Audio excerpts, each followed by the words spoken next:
You know, the cross of Jesus Christ is one of the most amazing expressions of God's justice. And here's why. Think about it. When Adam and Eve sinned in the Garden of Eden, they put God in kind of a difficult dilemma because God always has to be true to himself. So, first of all, he's a loving God.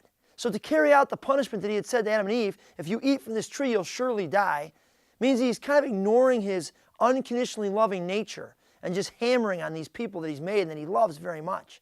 But he's also a just God, which means that if he just ignores their sin and blows it off as if it's no big deal and just says, well, I'm just going to love them and not going to really pay attention to the sin, he's not going to honor his deep sense of justice and holiness that says, I have to punish sin when it happens. So God's in kind of this dilemma. How does he act both lovingly and just at the same time? And actually, it's very interesting because the cross of Christ is a perfect expression of his love and justice all at the same time. Let me show you how it works.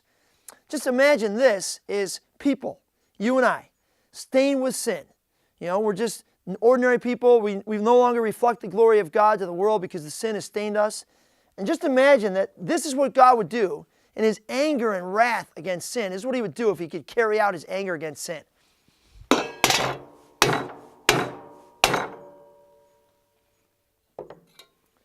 And Jesus was bruised for our transgressions. He was pierced for iniquities.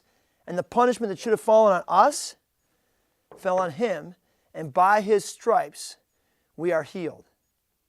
John Piper says it this way: the wisdom of God has ordained a way for the love of God to deliver us from the wrath of God without compromising the justice of God.